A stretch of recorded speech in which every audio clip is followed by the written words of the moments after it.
Merci, Monsieur le Président. Messieurs les ministres, chers collègues, la Belgique est bien le pays du surréalisme. Ce matin, on apprend dans la presse que l'armée belge est incapable de lutter contre les quelques militaires extrémistes aux convictions islamistes radicales qui existent en son propre sein et qu'il est impossible de les licencier faute de moyens juridiques suffisants. Et par contre, dans un même temps, nous décidons d'aider la France dans sa lutte contre le terrorisme en lui apportant une aide logistique pour son opération au Mali. Que ne ferions-nous pas pour lutter contre le terrorisme en dehors de nos frontières? J'espère juste que nous aurons bien veillé à ne pas envoyer pour cette opération antiterroriste au Mali ces fameux soldats belges islamistes. Je le dis sous la forme de l'humour, mais ce qui se passe actuellement dans le monde ne me fait pas rire du tout. Ça ne me fait pas rire car sans aucun doute, les dirigeants de nos pays occidentaux sont en train de pendre les peuples pour des imbéciles avec l'aide et le soutien de la presse, qui n'est plus aujourd'hui qu'un organe de propagande des pouvoirs en place. Un peu partout dans le monde, les interventions militaires et les déstabilisations de régimes deviennent de plus en plus fréquentes. La guerre préventive est devenue la règle. Et aujourd'hui, au nom de la démocratie ou de la lutte contre le terrorisme, nos États s'octroient le droit de violer la souveraineté de pays indépendants et de renverser des dirigeants légitimes. Alors, quand on vient prétendre partir en guerre pour lutter contre le terrorisme au Mali, eh bien, j'ai bien envie de rire. C'est faux. Sous les apparences de bonnes actions, nous n'intervenons que pour défendre des intérêts financiers, dans une totale logique néocolonialiste. Il n'est véritablement pas cohérent de partir aider la France au Mali au nom de la lutte contre le terrorisme islamiste, lorsqu'au même moment, on soutient en Syrie le renversement de Bachar al-Assad par des rebelles islamistes qui souhaitent imposer la charia, comme c'est déjà le cas en Tunisie ou en Libye. Il faut vraiment arrêter de nous mentir et de prendre les gens pour des imbéciles. Le temps est au contraire venu pour dire la vérité. Faire la guerre pour libérer des peuples d'un agresseur extérieur, c'est noble. Mais faire la guerre pour défendre les intérêts des États-Unis, faire la guerre pour défendre les intérêts de grosses sociétés comme Areva, faire la guerre pour mettre la main sur des mines d'or, ça n'a rien de noble. Et cela fait de nos pays des pays agresseurs et voyous. Personne n'ose parler, mais qu'à cela ne tienne, je ne me tairai pas, et tant pis si ma lutte doit me faire passer pour un ennemi de ce système qui bafoue les droits de l'homme au nom des intérêts financiers, géostratégiques et néocolonialistes. Bafouer ce régime et le dénoncer, c'est un devoir et une fierté pour moi. Et sincèrement, et je m'excuse pour le vocabulaire populaire utilisé, j'emmerde tous les soi-disant bien-pensants, qu'ils soient de gauche, de droite ou du centre, qui sont aujourd'hui au basque de nos pouvoirs corrompus et qui se plairont à me tourner en ridicule. J'emmerde nos dirigeants qui jouent avec leurs bombes comme des gamins dans une cour de récréation. J'emmerde ceux qui prétendent être des démocrates alors qu'ils ne sont que des criminels de bas étage. Je n'ai pas beaucoup de respect non plus pour les journalistes qui ont le culot de faire passer les opposants pour des débiles mentaux alors qu'au fond ils savent très bien que ces opposants ont parfaitement raison.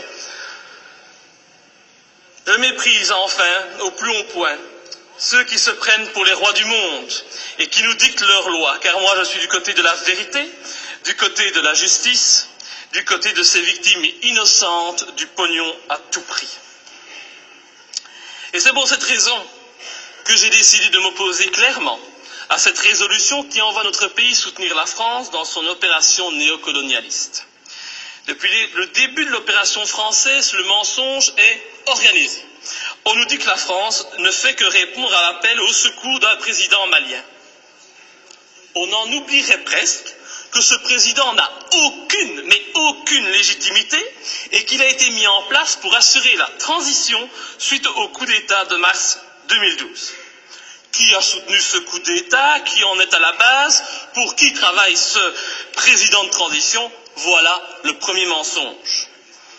Le président français François Hollande ose prétendre mener cette guerre pour lutter contre les djihadistes qui menacent, ils menacent, rendez-vous compte, le territoire français et européen. Mais quel vilain mensonge! en reprenant cet argument officiel, tout en profitant pour effrayer la population, en augmentant le niveau de la menace terroriste, en mettant en œuvre le plan Vigipirate. Nos dirigeants et les médias font preuve d'un culot inimaginable. Comment peut-on oser sortir un tel argument alors que la France et la Belgique n'ont pas hésité à armer et soutenir les djihadistes en Libye et que ces mêmes pays continuent actuellement à soutenir ces djihadistes en Syrie? Ces prétextes ne servent qu'à cacher des desseins stratégiques et économiques. Nos pays n'ont même plus peur de l'incohérence, car tout est fait pour la cacher. Mais l'incohérence est pourtant bien présente. Ce n'est pas demain que vous verrez un Malien venir commettre un attentat en Europe. Non, à moins qu'on en crée un subitement pour mieux justifier encore cette opération militaire. On a bien créé le 11 septembre pour justifier l'invasion, l'arrestation arbitraire, la torture et le massacre de populations innocentes. Alors créer un terrorisme malien, bon, ça ne doit pas être trop compliqué pour nos dirigeants sanguinaires. Un autre argument utilisé pour justifier ces derniers mois les opérations militaires, c'est la protection des droits de l'homme. Ah, cet argument est encore utilisé aujourd'hui pour justifier la guerre au Mali. Mais oui, nous devons agir, car sinon les méchants islamistes radicaux vont imposer la charia au Mali, lapider les femmes et couper les mains des voyous. Oh, c'est vrai que l'intention elle est noble et salvatrice, c'est sûr. Mais pourquoi alors? Mais pourquoi, bon Dieu, nos pays ont-ils alors participé à l'accession au pouvoir en Tunisie et en Libye d'islamistes qui ont décidé d'appliquer cette charia dans ces pays qui étaient, il n'y a pas si longtemps de cela encore, modernes et progressistes?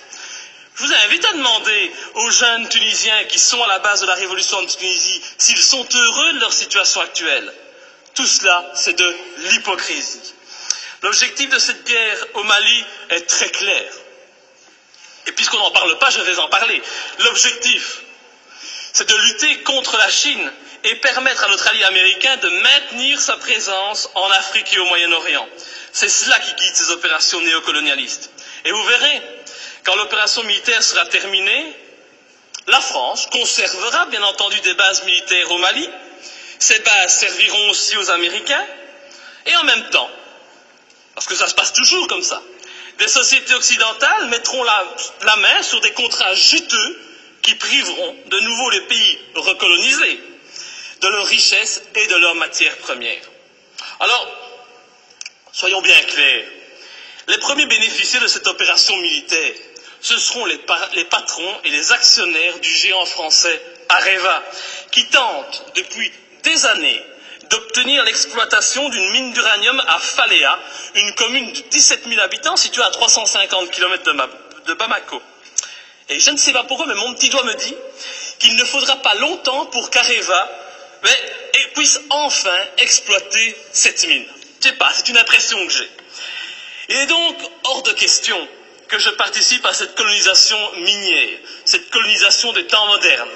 Et pour ceux qui doutent de mes arguments, je les invite sincèrement à se renseigner sur les richesses du Mali. Le Mali est un grand producteur d'or, mais depuis peu, il a été désigné, comme étant un pays qui offre un environnement de classe mondiale pour l'exploitation d'uranium. Mais comme c'est bizarre, un pas de plus vers une guerre contre l'Iran, c'est une évidence. Pour toutes ces raisons, et afin de ne pas tomber dans les pièges du mensonge que l'on nous tend, j'ai décidé de ne pas soutenir cette intervention au Mali. Je voterai donc contre. Et ce faisant, je fais preuve de cohérence, puisque je n'ai jamais soutenu par le passé nos interventions criminelles en Libye ou en Syrie, me profilant de la sorte comme le seul parlementaire de ce pays à défendre la non-ingérence et la lutte contre les intérêts obscurs. Je pense vraiment qu'il est grand temps de mettre un terme à notre participation à l'ONU ou à l'OTAN et de sortir de l'Union européenne si cette Europe, au lieu d'être un gage de paix, devient une arme d'attaque et de déstabilisation de pays souverains aux mains d'intérêts financiers et non plus humanistes.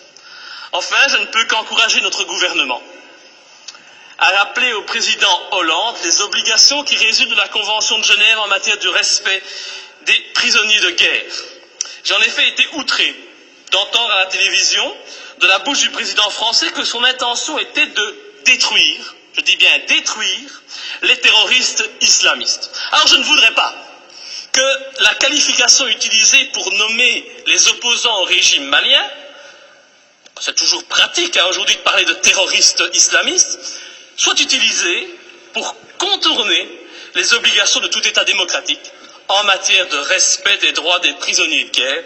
Nous attendons un tel respect de la patrie des droits de l'homme. Enfin, et pour terminer, permettez-moi de souligner la légèreté avec laquelle nous décidons de partir en guerre.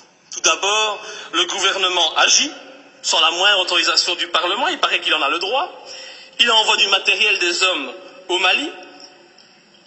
Le Parlement réagit par la suite, et quand il réagit, comme aujourd'hui, eh bien, cette institution n'est composée que d'un tiers de ses membres. Encore beaucoup moins si on parle des élus francophones. C'est donc une légèreté coupable qui ne m'étonne pas vraiment, venant d'un Parlement de toutous soumis aux diktats des partis politiques. Je vous remercie.